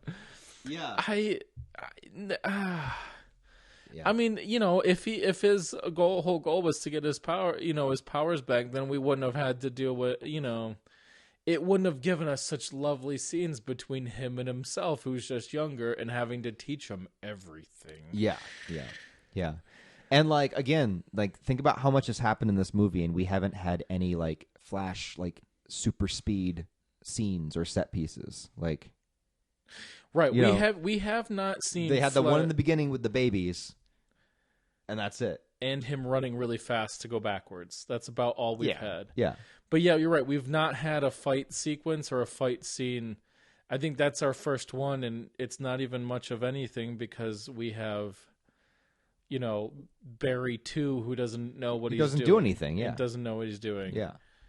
And instead it's Supergirl with her non-bendable elbows. Right. So yeah. So now we're at Barry's gonna get Barry decides after all of this time, that maybe I should get my powers back because I know how to use them. Mm-hmm. Yeah, and then gets struck by lightning. Oh, and this is about the time because he's convincing Keaton Batman to help him with this. Yeah, and this is about the same time where. I think Barry, I'm just going to refer to him as Barry 2. Barry 2 at one point had asked, why are you here? Why are you back here? Right. Which is a legitimate question. Why are there two of us and why are you here? Yeah. And Barry 1 never answers, really. Yeah, he never tells him that he came back to save their mom. And the younger Barry overhears it. Right. In this part of the movie. And, that's kind of what sets him up for what happens in the ending. So he goes to get his powers back. The first time the lightning strike doesn't work, and then Supergirl comes back, and it was very Benjamin Franklin with the bat kite up in the sky. Yeah. It was just we're gonna send a pulse up to get electrocuted to send the pulse back down into Barry. Yeah, and you're right, it doesn't work. Yeah, until Supergirl shows up. Because she ran away earlier. Yeah. She just She's fuck you guys. I'm not a human. Yeah. Because they get her back in the suit, get her back and everything, and then she's just I'm off, and then ends up. Which do we ever? I don't remember. I think. She goes and watches 50 people die by Zod. Oh right, okay. Does I was nothing, trying to figure. I couldn't remember if she did anything. Yeah. Right, and then she's just yo. Hey, you guys remember that Zod's attacking the planet right now? He's still attacking the planet this whole time. Yeah. Once again, it's the side quest thing. Yeah. There's bad things happening, and meanwhile, you're on a side quest to brush your teeth. This is what's going on. So she takes him up into the sky, gets electrocuted. Then he gets his powers back that way. Right. Well, whatever. And then they decide, okay, we're a team now. All right. Even though we have no moments where these characters really interact. I'm sorry, but wouldn't it have been more comical if that didn't work? So then we're stuck with Newberry that has to figure it out. God. Yeah, that would have been horrible. I wouldn't have put it past them to do that either. You're right. Yeah. Anyways, But yeah, so there's supposed to be this team, but like we have no like moments with them as a team. You know, like I said, like Supergirl and Batman, I don't think they share any dialogue. I don't know. Yeah, there's something no strange about it. Like I think from here on out, the rest of the movie, I don't think there's a screenshot of them ever all together, except for when they're in the jet flying out to the situation. yeah, Beyond that, you never see more than like 2 characters in the same screen ever. yeah. So that leads into the big action climax at the end of this movie, and this is what I thought looked like terrible. This looked terrible. I thought. Again, I don't know if it's just because it was like a flat, barren desert landscape. Like, why couldn't this take place in Metropolis? You know, like that's where in Man of Steel, like the shit goes down. But here it's in the desert. I think the other thing that's weird. I mean, I'm sure it's easier on the CGI artist to animate an empty background than a city background, obviously. But like, it just looks so bland. I think what's weird about this movie, it's unfortunately one of those things you kind of have to see to understand what we're trying to explain with the color and what it looks like. Because it's just bizarre. Is like the other. What was I going to say? What's weird to me is there's certain sections like, and I don't know why, like Batman's logo on his chest sometimes looks oversaturated. Like they they hyped up the color, tweaked the color so it was a little oversaturated. In some scenes, and some things look a little bit like overly done, oversaturated. Like Barry's suit when he goes, which they tried to make into a big deal when he finally is back into his own suit. Yeah, which doesn't hit as hard because you have Barry 2 running around in it all the film. Yeah, so it's not really a big deal when he ends up back into it and then hacks up a bat suit into another one. But we won't go there.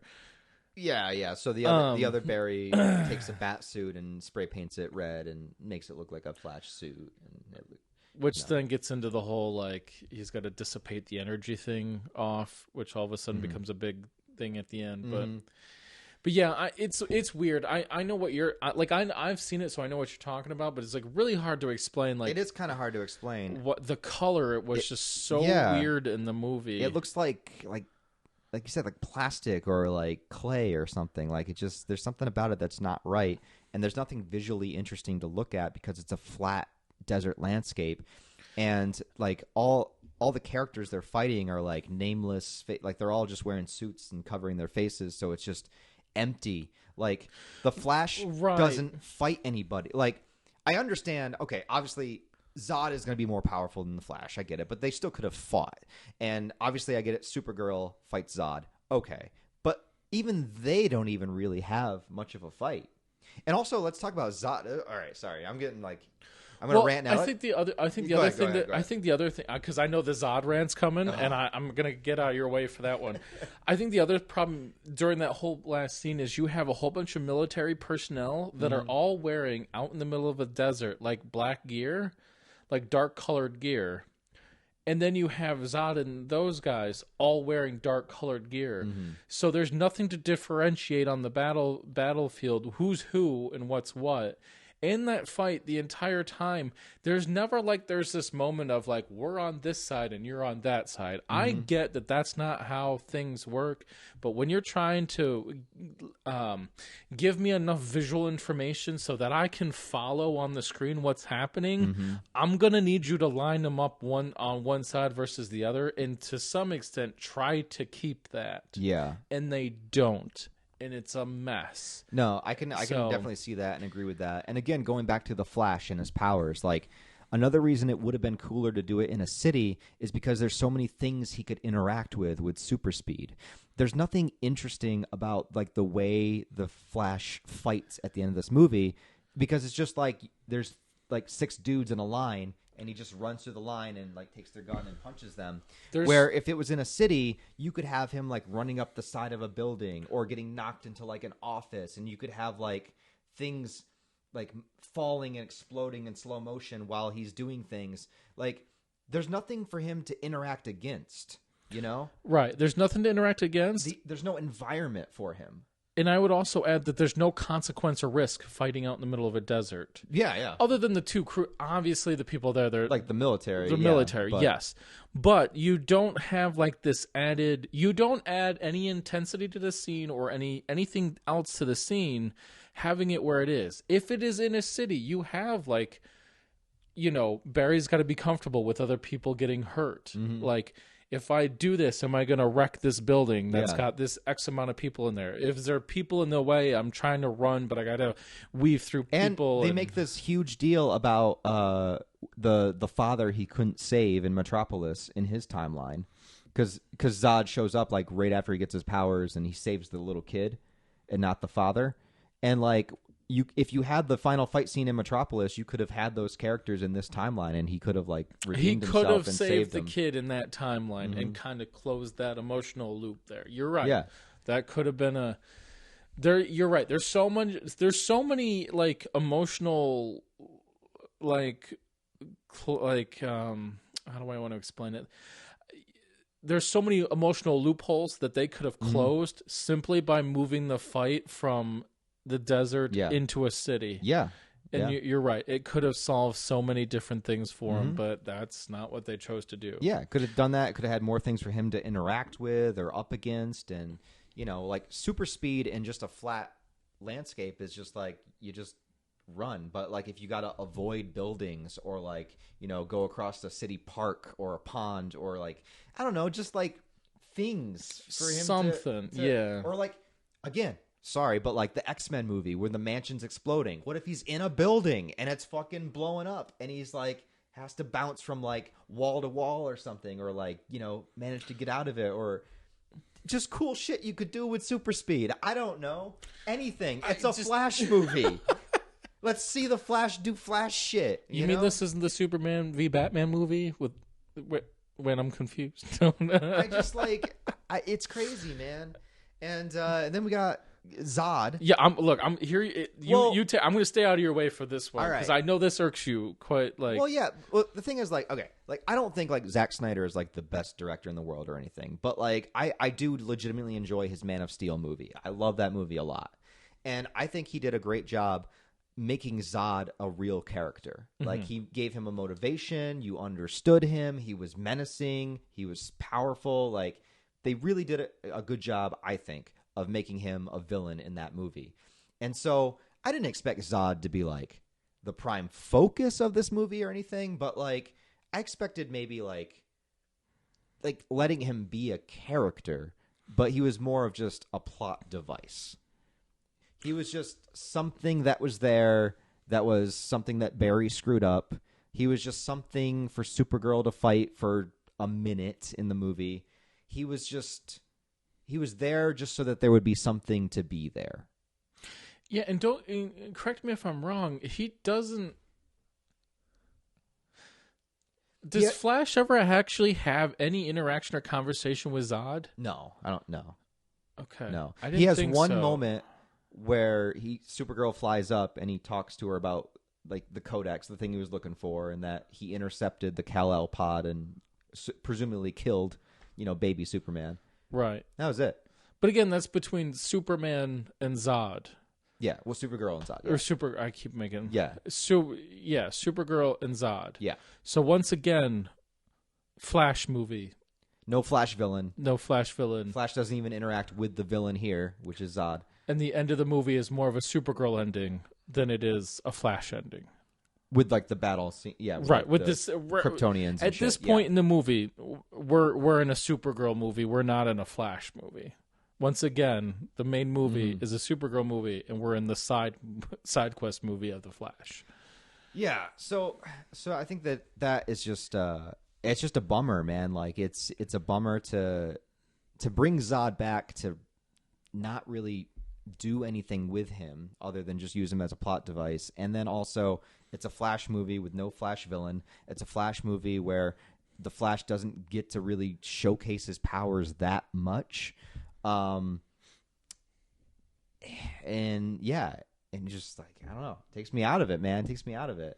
Not to mention the fact dealing with like two Ezra Millers and then we finally get back. All right. So going back to the movie though,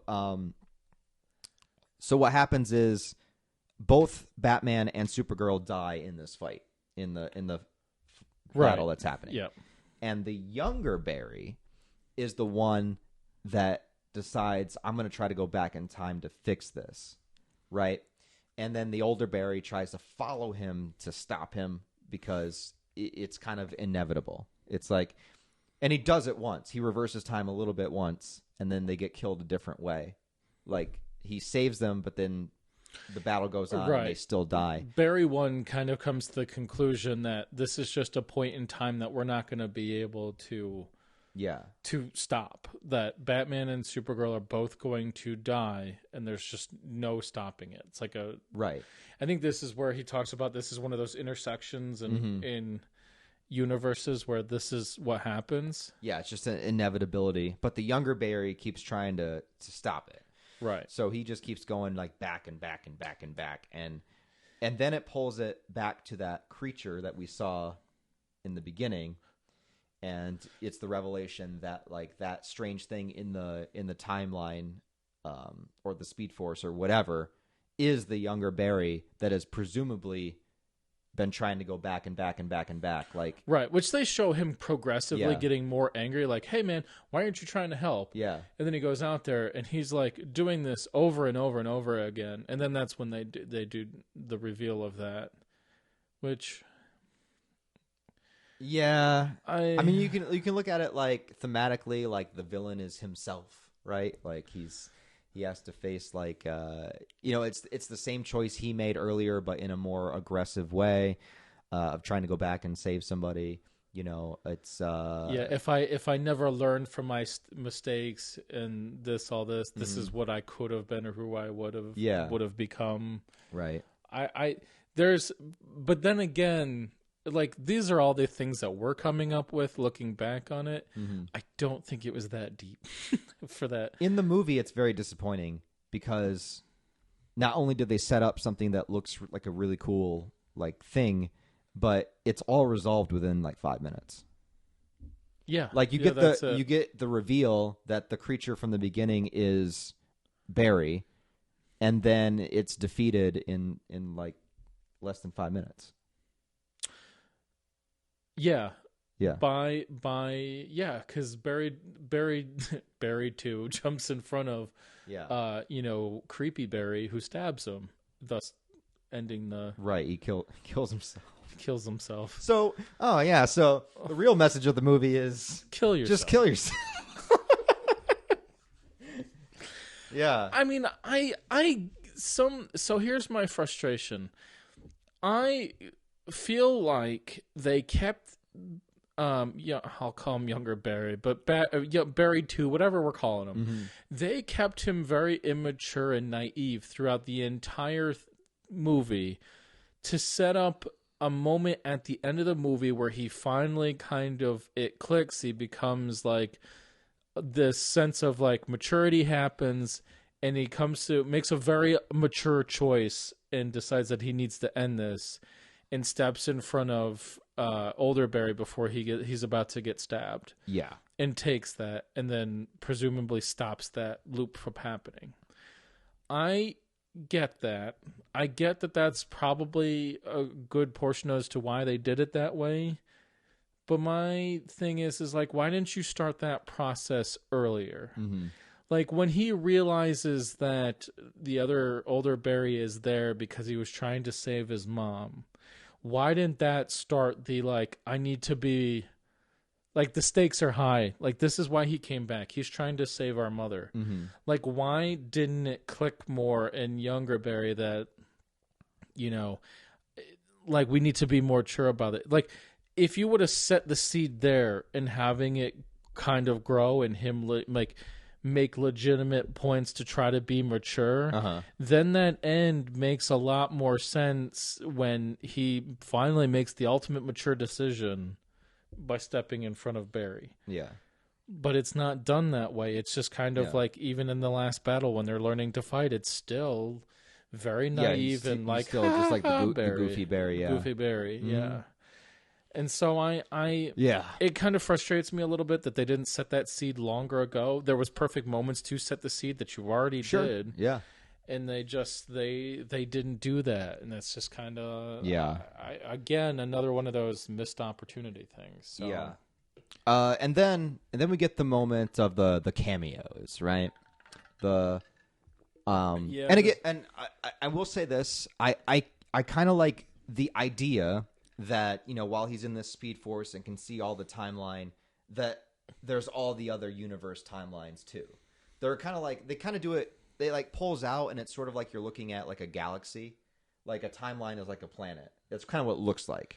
It's like, there's like this timeline, and then this one, and they're all kind of like colliding into each other because Barry's fucking shit up. I mean, what it looked like is like basically like you had whatever the central Speed Force was is in the middle, and then like all the scenes come out from the bottom into this ball. Yeah. So when they're out and they do a pan out of the wide shot of all the universes, it's basically the Speed Force into center with all the scenes going up on the outside into a ball. Yeah, and which is kind of a neat. It is. Neat, It was pretty cool. And what I thought they were going to do with this scene, which is apparently what they not. We'll get to the end of the movie in a minute. But I thought with the timelines colliding into each other, that was going to be like the DC reset. I thought like the timelines were going to like crash into each other, and it was going to start a brand new like one singular timeline. And then that was going to be our new like DC James Gunn universe. That's what I thought. That would have was going to happen. Okay, yeah. Because like that's the way that's the way you could do it. You could like crash them together, and then you could choose whatever actor from whatever version of DC you wanted, because you could say that was the version that was left over. Right, because basically you basically just took every different version of a timeline that there could be and crashed them into one. Yes. So therefore, no matter where you were pulling from the DC, any DC property, you can technically go back to, well, they all crashed into one. Yeah, so you could use whatever character from whatever version you wanted to. I mean, if you wanted to do a reset and then make sure that no matter what, you had all characters to your, like, you know, at your arsenal, you're so right, that way, would have if been the they way to still do it. wanted like Gal Gadot to be Wonder Woman, they could do that, but then they could also have a new Batman. You know what I mean? Because you could say that that's just the version that was, you know, that was used when the timelines collided. But that's not what they do. That's not what happens. No. But anyways, okay, so while we're showing the different timelines in different universes, we get like a bunch of cameos. And like, here's the thing, is like I kind of like the idea, but every cameo we get is just like a CG, like ugly version of not the Flash, of not the Flash, and not these characters. And the ones that they choose are very strange. When you have, because here's the thing: is like they're not bringing the actual actors in for a cameo. They're doing CG. It's like CG version. Some of them are obviously like long dead, but they're doing CG versions of the actors. So if that's the case, and you don't actually have to get the actual physical actor to be in the movie, that makes it even stranger that they didn't throw in like a Grant Gustin cameo, or a different Flash, or like the old school 90s TV show Flash. They show like Superman and Batman. Yeah, I have. Okay, so I wrote down some of them that I can remember. So we get Superman, and we get the Reeves version, and we get Cage, which I think that was supposed to be. Yeah. Okay. So first, it's like the old school 1940s Superman. You know, we see him with the black and white one. Oh, that's right. We do. We the get black and white 40s. And this is after the only Flash that we get in this flashback scene is, I think, like the 40s, like old school Flash the one running with, like, the helmet, the helmet and the wings, kind of looking up, and then like looking up at like what the heck's going on here? Yep. And why are we about to collide with that universe? And then you're right; it goes into the black and white Superman. Yep. Then we get Christopher Reeves with Supergirl, right, together. Then there's like a brief Adam West Batman. Right, I have that down. Batman 66, which we get the Cesar Romero laugh. Yep. Which I later in just kind of looking up things, there was apparently a cut version of that was supposed to be in there, and Linda Carter Wonder Woman was supposed to be in there, and that got cut. I mean, when you think about it, they could have added a lot more. I mean, they only show a couple. Yeah, here's a novel. It is strange. It is strange, but here's a novel idea. Why not, Flash? Why not show a Flash? Yeah. Why not show a Flash? So far, this movie is everything but a Flash movie. It's a Superman movie because we get so much Superman content at the end. We get a Batman 66, 66 kind of world. I'm trying to... And they hover on the Cage one for quite a while. Okay, so we got to talk about the Nicolas Cage one. Okay, right. We got to talk about... So, yeah. This is... Okay, it's kind of awesome that they would even consider doing this, let alone, like... It's like a 30-second... It's like a decent amount of screen time. Right. It's not just like a quick 1-second thing. No, they don't glance on it. It's a thing. So, I'm sure if you've watched this review this long into it, you probably already know this, but... There was originally supposed to be a Tim Burton Superman movie, and he casted Nicolas Cage back in the 90s. Right. Yeah, so there was going to be a Nicolas Cage, like, starring as Superman movie. There's a really good documentary on it, too. And there is a documentary, The Death of Superman Lives, about this movie that would have been, that never got made. But, like, it was in pre-production, like, they had a script, and Nicolas Cage did all the photo. You can see, like, if you look up online, you can see photos of Nicolas Cage in the Superman suit. Like, they were gonna do this movie, but like the biggest joke is that for whatever reason, they wanted Superman in the movie to fight a giant spider. Like, that was the stipulation of what they had to do. Yeah, and it was like, it's something that's so ridiculous, and Kevin Smith talks about this. And anytime that he's like told that story, I can't. Anytime I hear that producer's name, I can't help but look for the spider. So that was so this is the reason why this is in the Flash movie, is like, for whatever reason, the producer of that Nicolas Cage Superman movie wanted Nicolas Cage Superman to fight a giant spider in the movie. Why? Hey, does Superman fight giant spiders? I mean, I'm sure he does at some point, but like, yeah. But like, they throw that in. So they don't just show Nicolas Cage as Superman. They actually legitimately show him fighting the giant spider. And, as stupid as it is, I kind of have to give this movie credit for it finally saw the light of day. After nearly like 2 decades. It did. You finally got Nicolas Cage fighting the spider. But that is a deep cut. It is a very deep cut. That is a deep cut that only this many people are going to be aware of. Yeah. Like, I mean, yeah. But unfortunately, it is a CGI Nicolas Cage. Or it looks like it anyway. Oh no, it's CGI Cage. Yeah. It's painful. Yeah. He's the earlier when I was talking about like the plasticky moonlight look. Yeah, it is never more apparent and so bad than when we get that shot of him. It's so bad. Yeah. So that's in here, man. Again, why is it in a Flash movie? I mean, I don't really know, but that really should have been like a Grant Gustin one. But it's here. Yeah, no Grant Gustin, but Nicolas Cage, Superman. Yeah, And that's really it, though. Like, of all the DC stuff they could have shown, that's really it. They didn't show any like Christian Bale. They didn't show any like Ryan Reynolds Green Lantern. No, they didn't show really anything else. That was pretty much it. Yeah, no, that was it. Smallville, or other DC TV shows. Yeah, that's it. They didn't touch TV content, which is, there's a lot there that they could have worked with. Mm-hmm. I don't know. It was very much another missed opportunity situation that they didn't do anything with. So yeah, and none of it amounts to anything, anyways, because the timelines don't collide, like we were talking about. He stops it, right. And that's it. And then he goes, well, then we have our epilogue sort of stuff. So the first one is when he goes back again and he's going to put the can of tomatoes back on the shelf. We didn't touch on that, but like what starts all this is he goes back in time and Barry's mom dies because he sent her husband out to go get a can of tomatoes. Yeah. And so Barry goes back in time and puts the tomato cans in there, presumably making it so he doesn't have to go to the store, and it doesn't happen. Yeah. So he goes back to and he has this whole emotion, which was the only time in this entire movie that it actually emotionally hit me was when he was having the conversation with his mother at the end. Yeah.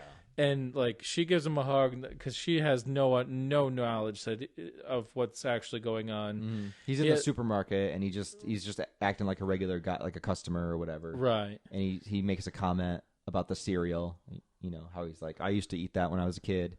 And he has this moment with his mom, and it works. I mean, it works. Right. The scene works. It's emotional. You know, he's talking to her, and obviously can't let her know who he is. And you know, it's the first time that he's been able to talk to her, and you know, and it's sort of that letting go moment. Is he knows what's going to happen. He has the power to stop it, but he knows that if he does stop it, you know, it just causes so much chaos for so many people that, you know. Right. He you know, lets it happen. They have this little moment, you know, she's like, do you want a hug? Just asking him, you know. You know, and it works. It works pretty decently, I would say. Again, I wish it was someone other than Ezra Miller in the scene to help me kind of, you know, get more emotional about it, but and then he goes and puts the can back, and then they skip past this really quick, and I didn't catch it as first.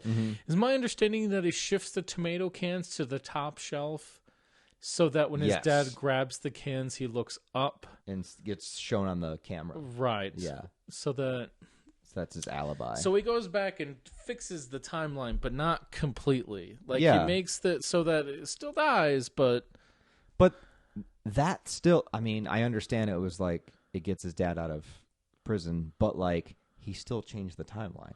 Right. It's a butterfly effect. The most small, insignificant change can cause a ripple effect that changes things drastically. So it's almost as if he learned nothing from the entire process. No, didn't learn anything. Yeah. And then it cuts to the court scene where they show the evidence. He gets off, and then Batman calls him. Yeah. Okay. So the movie. Okay. So it. From my understanding, according to what James Gunn and other people have said, is that this movie was supposed to reset the timeline so that we have a fresh slate for DC movies. That doesn't happen. No, it really doesn't. No. There's a change, obviously, but it's played as a joke. It's not meant to be taken seriously. At the end of this movie, Batman calls the Flash, and when Batman gets out of the car, it is not Ben Affleck Batman. It is George motherfucking Clooney from Batman and Robin Batman. Once again, more Batmans in this more movie Batman. than Flash. However, that was really funny. That was hilarious. But it's meant to be a joke. It's not meant to be I hope not. I hope it's not meant to be this is our new Batman. I hope not either. But no, it was definitely played as a joke. But that's where the movie ends, on that kind of little funny twist. But it's well, that didn't reset anything. That didn't start anything. There's no clean slate. What are you talking about? There's no beginning of the DC universe here. We're just back to where we were. We just swapped out Batman for a joke. Right. And then it just ends. And then it just ends. It just ends there. Yeah. And then we get a post-credit scene, which is the most... I don't even know why you bothered putting one in there, other than we now live in a world where, we purposely sit through the credits now to see something. But it's just a drunk Aquaman with Barry. Yeah, that's about it. He's just drunk. That's it. He falls in a puddle. Yep. Nothing. Yeah. And that's the Flash movie. Yeah. That's what it is. I was very disappointed, man. I'm not gonna lie. And I'm not somebody that goes into these movies wanting to hate it. And particularly, I want a good Flash movie. I wanted this movie to be as awesome as everyone was saying it was. Right. When I started seeing all those reviews, I was like, well, shit, man. Maybe this is the one. I think what doesn't help this movie out any is, one, as I mentioned, if you can remember all the way back to the beginning of this, they started the process on this movie in July of 2013, which means they started a little bit before that, but we knew something was possibly coming since 2013. It's 10 years ago. So we have 10 years of waiting for this Flash movie that we kept hearing stories about. So instead of having like 6 months of anticipation for this movie, there's some people that have been waiting for 10 years for this movie to happen. The other thing that doesn't help it is like they've already made, which I need to watch, and I'm questioning whether I actually have or haven't, there was an animated movie that was much better. And the material itself in comic book form is just better. And so it like you've already set the goalposts. And you kicked and you kind of bounced it off the bar. You didn't. It didn't. It just. I just think there was a lot of missed out. I think there's some good ideas in here, but I think the execution was poor. I think there's a lot of missed opportunities, especially with the Flash's powers and abilities and things you could do with it, and just swapping out ideas from like the Flashpoint comic story to what they did with this movie. They could have literally just done that. And I think this boils down to my problem with DC movies as of late. Once again, we have a situation where I look at this movie and I'm like, there was a better Supergirl movie in there. Like you cut out some crap. There was a better one. There's a better Batman movie in there. There's just better movies in there. But instead I got a Flash movie that didn't even really feel like much of a Flash movie. It was just kind of like the Flash was the second afterthought of the whole situation. So... Yeah, there's a lot of moments where they try to go for comedy and stuff, and sometimes it works, sometimes it doesn't. There's, like I said, there's no main antagonist, unless you just look at, like, Barry is the antagonist also, you know? There's not really, like, an opposing force, you know? Like you said, you said Barry versus the timeline. That's the antagonist of the movie. And, man, I don't know, man. I think I'm just disappointed. And, you know, I've mentioned this many, many, many times, but like you were saying how long it took to get this movie made. Like, it took this long within this era of, like, all these superhero movies being made for there to be a Flash movie. And Flash is, like, one of the main, like, DC characters. Like, you tell me it literally took 10 years? Like, in that time, you did 2 Suicide Squad movies. You did 2 Shazam movies. You did a Black Adam movie. You did a fucking Birds of Prey movie, which I kind of liked, but still, like, you're doing all this stuff, and you have your main, like, Flash is right here, and you couldn't have done it. Got a movie. The Joker got a movie. Before the Flash did. Yeah. Aquaman, yeah. I don't know. I don't know. Like, when all is said and done, and you look at this, like, DCEU, you know, universe or whatever, if you know, Man of Steel was the first one and this was the last one, you don't really have a lot in there that's like stands out. No, these are, I think looking back, these are just all going to be the movies that some were okay, but the amount of just missed opportunity is painful. Yeah, absolutely. Just painful. So, yeah. I mean, I guess I'm just going to throw out just a few last... Because it feels like we're wrapping up here. Just last final thoughts, okay. Right. Before we'll chop it and then moved off to the extended Yeah, final thoughts, and then on the podcast channel we'll have extended. So, I just in general, and maybe we'll go into this later on afterwards. One, and I mentioned it earlier, supposedly there's a 4-hour cut of this movie. No thanks. Yeah. I'm good. Yeah, I'm good. As of when I looked this up at about 2:00 this afternoon, it's estimated to do $61 million this weekend. That's less than Black Adam. Oh, that's bad. That's not good. That's bad. Black Adam did $68 million its opening weekend. This one's like trending towards 61, which is scary because I saw numbers in like north of like in like the low 100s, and it's only going to be in the 60s. Even I thought it would do better than that, just because like the positive word of mouth, and then you know, like, I mean, it actually does have some competition. Like, despite what we might think of the Transformers movies, Like, those are popular movies, and that's out this weekend too. I think it came out. It's in its second weekend. Yeah, but it's still like if you're going to go see a big action movie for the. We'll get into this later, but that movie got slammed in its second weekend. Oh, did it? Oh, it's bad. Okay. We'll get that in the extended part, but yeah, it's not going well. So yeah, and it did opening day. It did 24.5, which is under Black Adam. Wow. So the last DC property is already doing well enough. I bet The Rock is someplace all excited. Oh, he's stoked, yeah. It's stoked that it's not doing what it is. But, I think there's some other thoughts. Not thoughts directly, but just some things I kind of want your take on. But yeah, I think we'll wrap one up. And then we'll just keep so we'll going. call it there for the Flash review. So let us know what you guys think down below in the comments if you saw it, if you didn't see it. I know that a lot of people just are outright not gonna go watch it, and that's fine. I get it, it's fine. But I had some hope, and after seeing it, I just I still think I give it a 5, but the more I think about it, the more problems I have with it. That's the thing. Yeah, that's the I I was yesterday, we saw it at 2:45, and at 2 a.m. when we were still talking, there was still stuff coming up that I was like, oh, wait. So.